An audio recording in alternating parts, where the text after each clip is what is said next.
Welcome to 99 TV. నేను బ్రహ్మనాయుడు.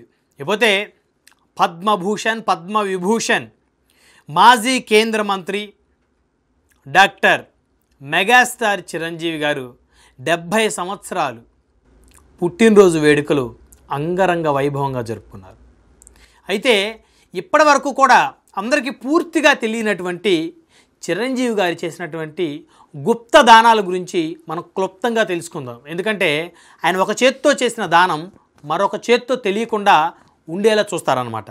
అలాంటి గొప్ప మహోన్నతమైనటువంటి వ్యక్తిత్వం ఉన్నటువంటి వ్యక్తి మెగాస్టార్ చిరంజీవి గారు. అయితే చిరంజీవి గారు చేసినటువంటి దాన ధర్మాలన్నింటినీ కూడా క్లుప్తంగా కోటిపల్లి కాలం నుంచి మనం సేకరించాం. ఒకసారి చూద్దాం చిరంజీవి గారు చేసినటువంటి దాన ధర్మాలకు సంబంధించి. 1986లో గోదావరి వరదలకు 2 లక్షల రూపాయలు విరాళం ప్రకటించారు. అప్పట్లో 1986 సంవత్సరంలో గోదావరికి వరదలు వస్తే అప్పుడు ఆ యొక్క వరద బాధితులను ఆదుకోవడం కోసం చిరంజీవి గారు ఇచ్చిన సహాయం 2 లక్షలు, అంటే దాదాపు 40 సంవత్సరాల క్రితం. అప్పట్లో ఎకరం 5,000 నుంచి 10,000 మాత్రమే ఉండేది. ఆ రోజు అదే 2 లక్షల రూపాయలు కోకాపేటలో 5 ఎకరాలంటే అవలేలుగా వచ్చాయి. ఈరోజు ఎకరం 100 కోట్లు 500 కోట్ల రూపాయలు. ఈరోజు పోల్చుకుంటే ఆ రోజు ఆయన చేసినటువంటి దాన ధర్మం. మరి 1986లో 2 లక్షల రూపాయల ధర్మం ఇచ్చాడంటే ఆ రోజు జగన్మోహన్ రెడ్డి గారు రాస్తే ఎంత? రాజశేఖర రెడ్డి గారి పరిస్థితి ఏంటి? అత్యంత దైనందినమైన పరిస్థితి వాళ్ళది. సో వాళ్ళే కాదు, ఈరోజు చాలామంది ప్రజాధనాన్ని అక్రమంగా వందల వేల లక్షల కోట్లు సంపాదించుకున్న వాళ్ళందరూ సంపాదన, వారి ఆర్థిక పరిస్థితి చాలా దారుణమైన పరిస్థితి. మరి ఆ రోజుల్లో తన కష్టార్జితాన్ని ఇచ్చారు చిరంజీవి గారు. ఇకపోతే 1990 అప్పుడు మర్రి చెన్నారెడ్డి గారు ముఖ్యమంత్రిగా ఉండగా తుఫాను వలన నష్టపోయిన జిల్లాలకు 2,55,000 రూపాయలు ఇచ్చారు. చూసారా? 1990లో, అంటే 35 సంవత్సరాల క్రితం 2,55,000 రూపాయలు. మరి ఆ రోజు ఆ డబ్బులకి 3 ఎకరాల పొలం వచ్చేది కోకాపేటలో. ఈరోజు అదొక 300 కోట్లు అయ్యేది.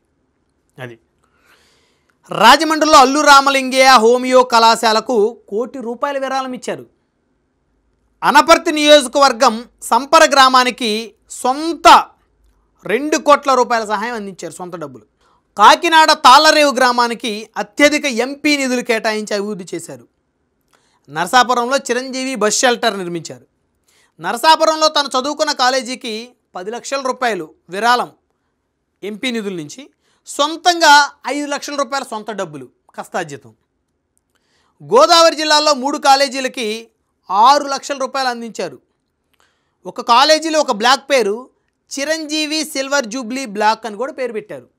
తను చదువుకున్న వివిధ విద్యాసంస్థలకు విడతల వారీగా సొంత డబ్బులు 5 లక్షల రూపాయలు అందించారు. ఇవన్నీ ఎప్పుడు 90లో అండి. ఇవన్నీ రాజమండ్రి గోదావరి పుష్కరాలకు 3 సార్లు 2 లక్షల రూపాయల చొప్పున విరాళం అందించారు. తాడేపల్లిగూడెంలో చిల్డ్రన్ పార్క్ నిర్మాణానికి ఎంపీ ల్యాండ్స్ నిధులు నిర్మించారు కేటాయించి. గోదావరి జిల్లాలో 2 గ్రామాలను, పేరుపాలెం అర్బన్ గ్రామాలని దత్తత తీసుకొని అభివృద్ధి చేశారు. ఒక్క పేరుపాలెం గ్రామానికి 5,50,00,000 ఎంపీ నిధులు కేటాయించి అభివృద్ధి చేశారు. పేరుపాలెం బీచ్ అభివృద్ధికి, బీచ్లో రిసార్ట్ల అభివృద్ధికి 3 కోట్ల రూపాయల ఎంపీ ల్యాండ్స్ నిధులు అందించారు. అంతర్వేదిలో దేవాలయాల అభివృద్ధికి సొంత డబ్బులు కష్టార్జితం 2 లక్షల రూపాయలు అందించారు. మొగల్తూరులో చిరంజీవి డిజిటల్ లైబ్రరీ నిర్మాణం చేశారు సొంత డబ్బులతోటి. మొగల్తూరు హై స్కూల్లో చిరంజీవి కళావేదిక నిర్మించారు. మొగల్తూరు గోదావరిపేట కమ్యూనిటీ హాల్ నిర్మాణం చేశారు ఎంపీ నిధులతో. అంటే ఆయన రాజ్యసభ 6 సంవత్సరాలు ఉన్నారు కదా. మొగల్తూరు గొల్లగూడెంలో కమ్యూనిటీ హాల్ నిర్మాణం చేశారు ఎంపీ నిధులతోటి. దేశంలోనే అత్యధిక ఎంపీ ల్యాండ్స్ నిధుల ద్వారా ఎక్కువ అభివృద్ధి పనులు చేసిన ఏకైక వ్యక్తి చిరంజీవి గారు మాత్రమే. 70% అందులో గోదావరి జిల్లాలో కేటాయించారు. విశాఖపట్నం బీచ్ అభివృద్ధికి 10 లక్షల రూపాయలు ఆర్థిక సహాయం చేశారు కష్టార్జితం. ఎంపీ ల్యాండ్స్ నుంచి అత్యధిక నిధులు కేటాయించి అభివృద్ధి చేశారు. దేశంలో సైనిక బోర్డుకు భారీ విరాళం ఇచ్చిన మొదటి సినీ నటుడు చిరంజీవి గారు అయితే, రెండో సినీ నటుడు పవన్ కళ్యాణ్ గారు. వాళ్ళ కష్టార్జితం అండి ఎంపీ నిధులు, అదేవిధంగా వాళ్ళ కష్టార్జితం.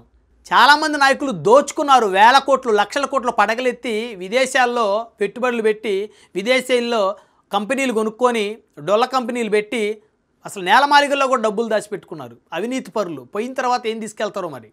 కానీ ఇక్కడ చిరంజీవి గారు ఇన్ని దాన ధర్మాలు, రైతులకు చేసిన సహాయం చూస్తే 1985 నుంచి 90 మధ్య కాలంలో ఆయన రైతులకు చేసిన సహాయం చూద్దాం. చిరంజీవి గారు ఒంగోలులో నష్టాలతో ఆత్మహత్య చేసుకున్న 14 మంది పత్తి రైతుల కుటుంబాలను యముడుకు మొగుడు శత జయంతి ఉత్సవాల్లో తన సొంత ఖర్చులతో మద్రాసు తీసుకువెళ్ళి ఘన సన్మానం చేసి ఒక్కొక్క కుటుంబానికి 10,000 రూపాయల చొప్పున ఇచ్చి వారికి బట్టలు, బియ్యం అన్నీ వారికి మద్రాసు నుంచి పంపించిన చతుర్విధ సేవామూర్తి.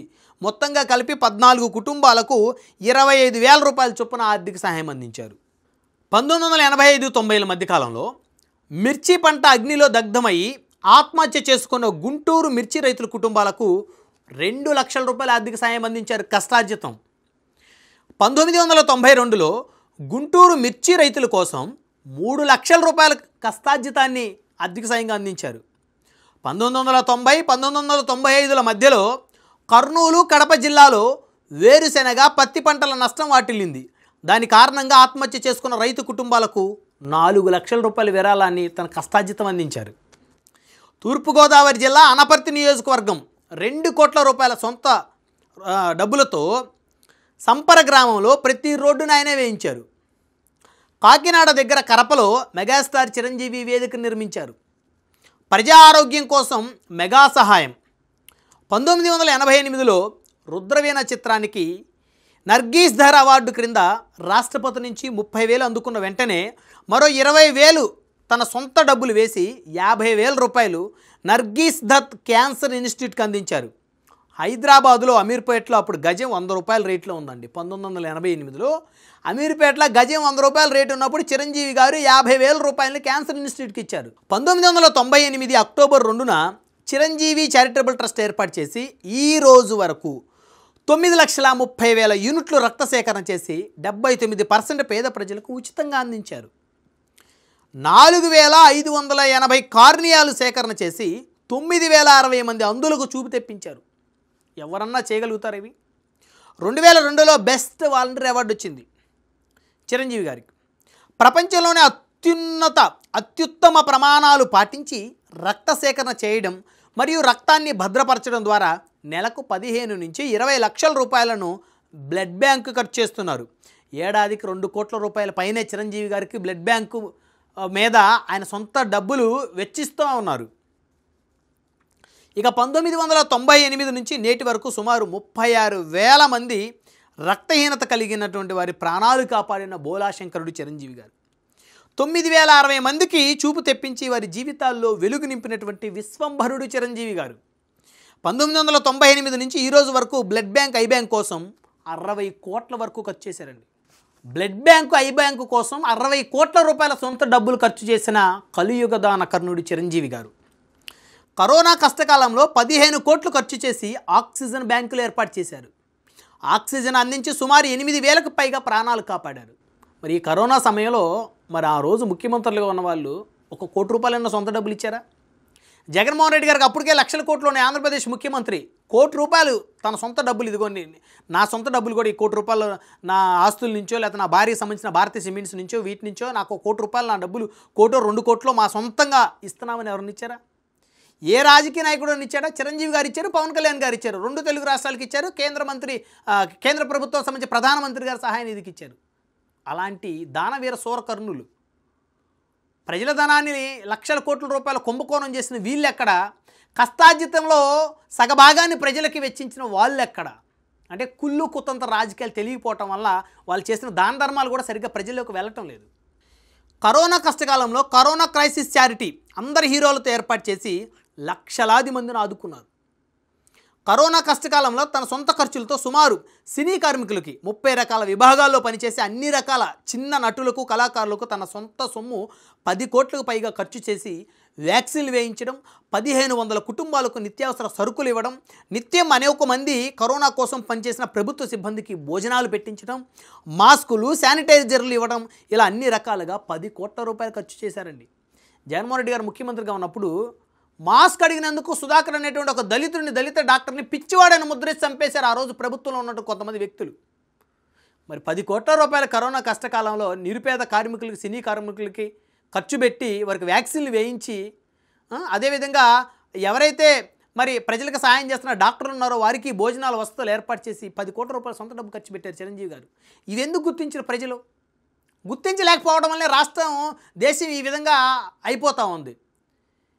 నిజాయితీ పరులను, దాన ధర్మాలు చేసే వాళ్ళని గుర్తించలేకపోవడం వల్లే ఈ దేశం, ఈ రాష్ట్రం అధోగతి పాలవుతూ ఉంది. 1980 నుంచి నేటి వరకు పేద ప్రజల కోసం, సినీ కార్మికుల కోసం తన సొంత సొమ్ముతో అంటే దాదాపు 35 ఏళ్ళుగా విడతలుగా సుమారు 5 కోట్లకు పైగా ఖర్చు చేసి 1380 ఉచిత మెడికల్ క్యాంపులు నిర్వహించారు చిరంజీవి గారు. పేద ప్రజల కోసం చిరంజీవి పథకం కింద కీమోథెరపీ కింద జైట్ ఆసుపత్రిలో తన సొంత సొమ్ముతో ఏడాదికి 1 కోటి రూపాయలు ఖర్చు చేసి ఉచితంగా క్యాన్సర్ పరీక్షలు, మందులు, కీమోథెరపీ చికిత్సలు అందిస్తున్నారు. ఎంతమందికి తెలిసింది? అన్నిటికి మించి తన సొంత సొమ్ముతో హైదరాబాద్లో భారీ ఎత్తున చిత్రపురి కాలనీలో సినీ కార్మికుల కోసం, పేద కళాకారుల కోసం పెద్ద మల్టీ స్పెషాలిటీ ఆసుపత్రి నిర్మాణం చేస్తున్నారు. ఇది ఎంతమందికి తెలుసు? విపత్తుల్లో విరాళాలు మెగా ఆపన్న హస్తం ఒకసారి చూద్దాం. 18 రాష్ట్రాలకు 1979 నుంచి 2024 వరకు 73 సార్లు విరాళాలు అందించారండి. ఎవరిని అందించారా? ఈ తెలుగు రాష్ట్రాల్లో ఎంతోమంది సినిమా అగ్రస్థాయి నటులు ఉన్నారు, ఎంతోమంది రాజకీయ నాయకులు ఉన్నారు, ముఖ్యమంత్రులైన కుటుంబాలు ఉన్నాయి. ఎవరైనా చేశారా? ఎవరు చెయ్యలేరు. చేసే మనస్తత్వం ఉండాలి. దేశంలోనే విపత్తులకు అత్యధిక దానాలు చేసిన ఏకైక రియల్ హీరో చిరంజీవి గారు మాత్రమే. 2001లో గుజరాత్లో కచ్ ప్రాంతంలో భారీ భూకంపం వస్తే 3 లక్షల రూపాయల విరాళం అందించారు. 1999లో ఒరిస్సాలో భారీ ఎత్తున తుఫాన్ వస్తే భారీ ఎత్తున 5 లక్షల రూపాయల విరాళం అందించారు. 2007లో బీహార్ వరదలకు 10 లక్షల రూపాయల విరాళం అందించారు. తమిళనాడు వరదలకు 1,25 లక్షల రూపాయల ఆర్థిక సహాయం చేశారు. 10 టన్నుల బియ్యాన్ని కూడా అందించారు. ఆంధ్రాలో తితిలీ తుఫాన్ వస్తే 50 లక్షల రూపాయలు ఆర్థిక సహాయం, ఒక గ్రామాన్ని కూడా దత్తత తీసుకున్నారు చిరంజీవి గారు. హుదూద్ తుఫాన్కి 50 లక్షల రూపాయల ఆర్థిక సాయం చేశారు. సొంత డబ్బులు, ఇవన్నీ కష్టార్జితం. 2018లో కేరళ వరదలకు 1 కోటి రూపాయల సహాయంగా మెగా కుటుంబం మొత్తం కలిపి 1 కోటి రూపాయలు ఇచ్చింది. 2018లో కేరళ వరదలు వస్తే 2024లో కేరళ, వయనాడు వరదలకు 1 కోటి రూపాయల ఆర్థిక సాయం అందించింది. తెలంగాణ బాంబు పేలిన ఘటనలో బాధితులకు 50,000 రూపాయల చొప్పున ఆర్థిక సాయం అందించారు. 1980ల నుంచి కృష్ణానది వరదలకు 3 సార్లు 9 లక్షల రూపాయల ఆర్థిక సాయం అందించారు. ఎవరైనా చేయగలుగుతారా? చేశారా? కానీ మెగా కుటుంబం మీద పడి ఏడుస్తూనే ఉంటారు. వాళ్ళు బాగుపడుతున్నారు, వాళ్ళకి పేరు వస్తుందని. 2002 ఆంధ్రప్రదేశ్ వరదలకు 25 లక్షల రూపాయల ఆర్థిక సాయం అందించారు. 2004లో హిందూ మహాసముద్ర సునామీ బాధితుల కోసం 5 లక్షల రూపాయలు అందించారు. 2013లో ఉత్తరాఖండ్ వరదలకు 10 లక్షల రూపాయల ఆర్థిక సాయం అందించారు. 2014లో కాశ్మీర్ వరదలకు 10 లక్షల రూపాయల ఆర్థిక సాయం అందించారు. 2014లో జమ్మూ కాశ్మీర్ వరదలకు 10 లక్షల ఆర్థిక సహాయం అందించారు. సొంత డబ్బులండి, ఇవన్నీ కష్టార్జితం. 2015లో గుజరాత్లో భారీ వరదలకు 5 లక్షల రూపాయల ఆర్థిక సాయం అందించారు. 1980ల నుంచి చెన్నైలో భారీ తుఫాన్లు, వరదలకైన 5 సార్లు 1980ల నుంచి 80 సంవత్సరం నుంచి చెన్నైలో భారీ తుఫాన్లు, వరదలు 5 సార్లు ఆర్థిక సాయం అందించారు. 2004లో తెలంగాణలో వరదలకు సీఎం సహాయ నిధికి 1 కోటి రూపాయల ఆర్థిక సాయం అందించారు. 2024లో ఆంధ్రప్రదేశ్లో వరదలకు సీఎం సహాయ నిధికి 1 కోటి రూపాయల ఆర్థిక సాయం అందించారు. కష్టార్జితం ఇవన్నీ. 1980వ దశకం నుంచి 2 తెలుగు రాష్ట్రాల్లో విడతల వారీగా 27 సార్లు ఆర్థిక సాయాలు అందించారు. ఏప్రిల్ 5, 2019న చిరంజీవి గారి కుటుంబం సంబంధించి ఉపాసన గారు, రామ్ చరణ్ గారు విశాఖపట్నంలో పేదలకు 5 కోట్ల రూపాయల విరాళం అందించారు. విశాఖపట్నం బీచ్ అభివృద్ధికి, పర్యాటక అభివృద్ధికి ఎంపీ ల్యాండ్ నిధులు కేటాయించారు.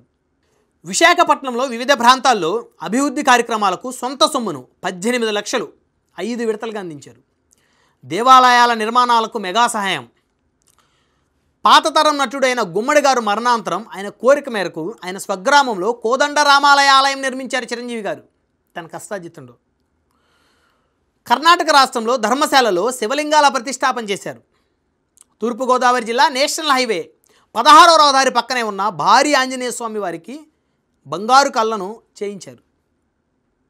2 తెలుగు రాష్ట్రాల్లో అనేక చోట్ల ఆంజనేయ స్వామి వారి దేవాలయాల నిర్మాణాలకు, విగ్రహాలకు, అనేక ప్రముఖమైన పుణ్యక్షేత్రాలకు ఆయన ఎన్నో కోట్ల రూపాయలు ఆయన సొంత డబ్బులు ఖర్చు చేశారు. అభిమానులకు, సహచర నటులకు, కళాకారులకు అందించిన మెగా సాయాలు ఒకసారి చూద్దాం. అనారోగ్యంతో ఉన్న తమిళ నటుడు పొన్నాంబలం గారికి ఆసుపత్రికి 60 లక్షలు ఖర్చు చేసి ప్రాణాలు కాపాడారు. మహిళా దినోత్సవం రోజు టీవీ మహిళా వర్కర్స్, ఫిలిం మహిళా వర్కర్స్కి సన్మానం చేసి 50 మందికి పైగా మనిషికి 10,000 రూపాయల చొప్పున ఆర్థిక సాయం అందించారు. మెహబూబ్ డిఎల్సి గారి అమ్మగారికి ఊపిరితిత్తుల ఆపరేషన్ కోసం 10 లక్షల రూపాయల ఆర్థిక సాయం అందించారు. ఇవన్నీ సొంత డబ్బులు, కష్టార్జితం. లారెన్స్ చారిటబుల్ ట్రస్ట్కి 10 లక్షల రూపాయలు విరాళంగా ఇచ్చారు. బలగం మొగలయ్య కంటి చూపు ఆపరేషన్ల కోసం సుమారు 5 లక్షల రూపాయల సాయం అందించారు. కెమెరామెన్ దేవరాజ్ గారికి 5 లక్షల రూపాయల ఆర్థిక సాయం అందించారు. మీడియా జర్నలిస్టులకు 10 లక్షల రూపాయలు విరాళం అందించారు. నటుడు పొట్టి వీరయ్యకు 2 లక్షల రూపాయల ఆర్థిక సాయం అందించారు. ఇవన్నీ కష్టార్జితం. నటుడు గుండు హనుమంతరావుకు 2 లక్షల రూపాయల ఆర్థిక సాయం అందించారు. అల్లరి సుహాసినికి 2 లక్షల రూపాయల ఆర్థిక సాయం అందించారు. చిరు అభిమాని దొండపాటి చక్రధర్రావుకు 5 లక్షల రూపాయల ఆర్థిక సాయం అందించారు. ఇవన్నీ కష్టార్జితాలు. కర్ణాటక చిరంజీవి ఫ్యాన్స్ అధ్యక్షుడు కోటే వెంకటేష్ యాదవ్ గారి కుటుంబానికి 5 లక్షల రూపాయల ఆర్థిక సాయం అందించారు. తన సహనటుడు స్నేహితుడు సుధాకర్కి 5 లక్షల రూపాయల ఆర్థిక సాయం అందించారు. చిరంజీవి గారికి స్నేహితుడు, తన సహనటుడైన సుధాకర్ గారికి ఆయన ఆర్థిక ఇబ్బందులు ఉంటే 5 లక్షల రూపాయలు అందించారు. డ్యాన్స్ కొరియోగ్రాఫర్ శివశంకర్ మాస్టర్ గారి ఆరోగ్యం కోసం 3 లక్షల రూపాయల ఆర్థిక సాయం అందించారు. దాసరి గారి కో డైరెక్టర్ ప్రభాకర్ గారి పిల్లల చదువు కోసం 2,80,000 రూపాయలు సాయం చేశారు. పాకీజా దేవదాసు కుటుంబాలకు ఇరువురికి కలిపి 3 లక్షల రూపాయల ఆర్థిక సాయం అందించారు. జర్నలిస్ట్ ప్రభు గారికి గుండె ఆపరేషన్ ఖర్చు మొత్తం పెట్టుకున్నారు. ఎడిటర్ గౌతమ్ రాజు కుటుంబానికి 2 లక్షల రూపాయల ఆర్థిక సాయం అందించారు. చిరు అభిమాని శేఖర్ కూతురు వివాహానికి 1,00,000 రూపాయల ఆర్థిక సాయం అందించారు. చిరు అభిమాని శేఖర్ కూతురు వివాహానికి 1,00,000 రూపాయలు ఇచ్చిన తర్వాత వారి కుటుంబానికి సంబంధించినటువంటి మరికొన్ని అవసరాల్లో ఉపయోగపడ్డారు. పావలా శ్యామలకు 1,00,000 రూపాయల ఆర్థిక సాయం అందించారు. నటుడు కోటా శ్రీనివాసరావు గారి కుటుంబానికి 1,20,00,000 రూపాయల ఆర్థిక సాయం చేశారు. బ్లడ్ బ్యాంక్లో పనిచేసే శ్రీమతి లక్ష్మీబాయికి 1,00,000 రూపాయల ఆర్థిక సాయం చేశారు. జర్నలిస్ట్ టిఎన్ఆర్ కుటుంబానికి 1,00,000 రూపాయల ఆర్థిక సాయం అందించారు. ముప్పల్నేని శివ గారికి ఆర్థిక సాయం అందించారు. జర్నలిస్ట్ భరత్ భూషణ్ గారికి క్యాన్సర్ చికిత్స నిమిత్తం 50,000 రూపాయల ఆర్థిక సాయం అందించారు. యాక్టర్ మమతా సోదరుడు రమేష్ గారికి 2 లక్షల రూపాయల ఆర్థిక సాయం అందించారు. యముడికి మొగుడు సినిమాను ఆర్థికంగా కష్టాల్లో ఉన్న తన స్నేహితుడు హరిప్రసాద్, నారాయణరావు, సుధాకర్లకు ఇచ్చి 15 లక్షల రూపాయల చొప్పున లాభం వచ్చినా తిరిగి వాళ్ళకి 5 లక్షల రూపాయల చొప్పున ఇచ్చారు. మట్టిలో మాణిక్యం సింగర్ బేబీకి సన్మానం చేసి 5 లక్షల రూపాయల విరాళం అందించారు. ఆర్థిక ఇబ్బందులో ఉన్న తమిళ నటుడు శరత్ కుమార్కి ఫ్రీగా డేట్స్ ఇచ్చారు. హిందూపురంకు చెందిన అభిమాని ప్రసాద్ రెడ్డి కుటుంబానికి 3 లక్షల రూపాయలు డిపాజిట్ చేశారు. కడపకు చెందిన శ్రీ ఎస్ రవికుమార్ కుటుంబానికి 3 లక్షల రూపాయలు డిపాజిట్ చేశారు. కరీనా కె శ్రీనివాసరావు సరస్వతి దంపతులకు మెగాస్టార్ సురక్ష ఆసుపత్రిలో వైద్యం చేయించి 2 లక్షల రూపాయల ఆర్థిక సాయం అందించారు. శ్రీకాకుళం బిఎస్ఎస్ ప్రసాద్ టైకూన్ శ్రీనివాస్ అంటారు ఆయనకు 1,00,000 రూపాయల ఆర్థిక సాయం అందించారు. విశాఖపట్నం అభిమాని వెంకట్కి 1,00,000 రూపాయల ఆర్థిక సాయం అందించారు. హెయిర్ డ్రెస్సర్ ఉప్పలపు నాగశ్రీని తల్లిగారి ఆరోగ్యం కోసం 50,000 రూపాయల ఆర్థిక సాయం, వారి పిల్లలకు అపోలో చికిత్సకు 2 లక్షల రూపాయలు బిల్లు కట్టారు. కడపకు చెందిన అభిమాని పి సురేష్ గారికి 1,00,000 రూపాయల ఆర్థిక సాయం అందించారు. కరోనా కష్టకాలంలో అభిమానులకు, కళాకారులకు, సినీ కార్మికులకు మొత్తంగా 600 చెక్కులు ఇచ్చిన ఏకైక వ్యక్తి చిరంజీవి గారు మాత్రమే. కరోనా కష్టకాలంలో అభిమానులు కానీ, కళాకారులు కానీ, సినిమా కార్మికులు కానీ మొత్తంగా 600 మందికి చెక్కులు ఇచ్చిన ఏకైక వ్యక్తి చిరంజీవి గారు. ఎవరికన్నా తెలుసా? చెప్పుకున్నారా ఆయన ఎప్పుడన్నా? సినీ కళాకారుల మా కోసం దేశ విదేశాల్లో ఎన్నో కార్యక్రమాలు నిర్వహించి వచ్చిన ప్రతి రూపాయిని మా సంస్థకు అందించారు, మా అసోసియేషన్కి. నటులు ఎదగడానికి మెగా ఆపన్న హస్తం ఒకసారి చూద్దాం. జనసేన పార్టీకి 5 కోట్ల రూపాయల విరాళం ఇచ్చారు. తమ్ముడు నాగబాబు కోసం 10 కోట్ల పైన అప్పుల కోసం సహాయం చేశారు. సొంత చెల్లెళ్ళకి 2 సిటీలో ఖరీదైన ఇంటి స్థలాలను కొనిచ్చారు. మన స్టార్ కమెడియన్ బ్రహ్మానందం గారిని చెన్నై తీసుకువెళ్ళి తన రూమ్లో పెట్టుకొని తాను స్వామి మాల్లో ఉన్న క్రింద పడుకొని బ్రహ్మానందం గారికి బెడ్ ఇచ్చిన గొప్ప వ్యక్తి చిరంజీవి గారు.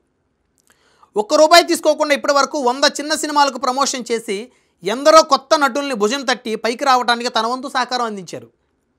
సునీల్, రవితేజ, శ్రీకాంత్ ఇలా చెప్పుకుంటూ పోతే లిస్టు తరగని చాంతాడంత ఉంటుంది. అయినా చిరంజీవి గారి మీద ఏడుస్తూనే ఉంటారు. ఏడుపులు ఎందుకు? అసలు ఆయన ఇండస్ట్రీ నుంచి వెళ్ళిపోవాలి, మిగతా అందరం తీసుకొని వచ్చి ఇండస్ట్రీలో పెట్టి ఆయన పక్కకి వెళ్ళిపోవాలని. సో ఇది దాదాపుగా చిరంజీవి గారు చేసినటువంటి గుప్త దానాలు, ఆయన చేసినటువంటి సహాయ సహకార్యాలు రాష్ట్ర ప్రభుత్వాలకి, అదేవిధంగా విపత్తులు వచ్చినప్పుడు ఆయన అందించినటువంటి సహాయాలకు సంబంధించి కోటిపల్లి కాలం నుంచి మరి మనం తీసుకున్నటువంటి సమాచారం. నిజంగా ఇంత పెద్ద ఎత్తున దాన ధర్మాలు చేసినటువంటి వ్యక్తి సినిమా ఇండస్ట్రీలో ఎవరైనా ఉన్నారా? ఉంటారా భవిష్యత్తులో? ఎవరి వల్ల కాదు. ఏ రోజన్నా చిరంజీవి గారిని విమర్శలు చేసేటువంటి వ్యక్తులు ఆయన కాలి గోటికి సరిపోతారా? ఎప్పుడైనా పిల్లికి భిక్షం పెట్టిన వాళ్ళైనా చిరంజీవి గారిని విమర్శలు చేసేవాళ్ళు? ఆయన చేసిన దాన ధర్మాలు, అందుకనే ఆయన్ని రియల్ హీరోగా నిలబెట్టే సొసైటీలో. ప్రజల డబ్బులే దోచుకొని లక్షల కోట్లు పడగలెత్తి నేలమాలిగల్లో డబ్బులు దాచిపెట్టుకొని కూడా కనీసం ఇంట్లో పని వాళ్ళకు కూడా సహాయం చేయనటువంటి వ్యక్తులు, వారిని అభిమానించే వాళ్ళు చిరంజీవి గారి మీద పడి ఈ రోజుకి కూడా ఏడుస్తుంటారు. ఆయనకి ఎక్కడి నుంచి వస్తాయి? ఆయన కష్టపడి సినిమాలు తీసుకొని వ్యాపారాలు చేసుకొని సంపాదించుకున్న డబ్బులే ఆయన 10 మందికి సహాయం చేశాడు. ఇన్ని కోట్ల రూపాయల సహాయం. ఎక్కడా చిరంజీవి గారు ఒకడు భూమి లాక్కునడం లేదు, ఎక్కడా చిరంజీవి గారు ఒక కుంభకోణం చేసేయడం లేదు. అన్నీ కష్టార్జితం. కుంభకోణాలు చేసి జనాల డబ్బును వేల కోట్లు లక్షల కోట్లు వెనకేసుకొని 16 నెలలు 20 నెలలు పైగా జైలు జీవితాన్ని అనుభవించినటువంటి వ్యక్తులు, పిల్లికి భిక్షం పెట్టిన వ్యక్తులు ఏనాడైనా ఉన్నారా వాళ్ళల్లో? అంటే ఈ సమాజంలో మంచివాడి మీద పడి చెడ్డవాళ్ళు ఏడుస్తున్నారు కాబట్టి ఈ సొసైటీ పక్కదోవ పడుతుంది. సో నిజంగా మంచి వ్యక్తులు దాన ధర్మాలు చేసినప్పుడు కాస్త సమాజానికి చెప్పటం మన బాధ్యత. తన మేనమామ గారికి సంబంధించిన ఆస్తి అయినటువంటి మరి మొగల్తూరులో ఉన్నటువంటి ఏదో ఒక 5 సెంట్ల స్థలాన్ని వాళ్ళు ఇవ్వకపోతే చిరంజీవి గారు ఇవ్వలేదని దుష్ప్రచారం చేసి 2009 ఎన్నికలు అప్పుడు పబ్బం గడుపుకున్న వాళ్ళు కాలగమనంలో కలిసిపోయారు. నిజంగా దురదృష్టం. మంచి వాళ్ళని మంచి వాళ్ళగా బ్రతకనివ్వండి, వాళ్ళ మీద ముద్ర వేయొద్దు. ఎవరు సహాయ సహకార్యాలు చేస్తున్నా చెప్పుకుందాం గర్వంగా, మన రాష్ట్రం కోసం మన దేశం కోసం సహాయం చేశారని. ఇన్ని దాన ధర్మాలు చేసిన చిరంజీవి గారి మీద పడి నేటికి ఏడుస్తూ ఉంటారు చాలామంది. ఎక్కడో లైబ్రరీకి అడిగితే ఇల్లు ఇవ్వలేదంటని. అసలు ఆ ఇంటికి ఆయనకి సంబంధం ఉందా? వాళ్ళ మేనమామ ఆస్తి ఆయన రాసిస్తాడా? అయినా ఆయన పేరుతో లైబ్రరీ ఉంది, చిరంజీవి గ్రంథాలయం ఏమైనా ఆయనే కట్టించాడు, దాన్ని ఎందుకు ప్రచారం చేయట్లేదు? ఈర్ష్య అసూయతోటి ఉండేటువంటి ఒక వర్గం నిత్యం ఆయన మీద పడి ఏడుస్తూ ఉంటారు, 1-2 వర్గాలు. అయినప్పటికీ కూడా 70 ఏళ్ళ వయసులో కూడా భగవంతుడు ఆయనకి ఆరోగ్యాన్ని, ఆయుష్ని, ఆనందాన్ని ఇచ్చాడు. హ్యాపీగా జీవిస్తూ ఉన్నాడు, చిరంజీవి వర్ధిల్లుతున్నాడు. ఆయన మీద పడి ఏడ్చిన వాళ్ళందరూ కాలగమనంలో కలిసిపోయారు. కాబట్టి మంచివాడు మంచి చేస్తే స్వాగతిద్దాం.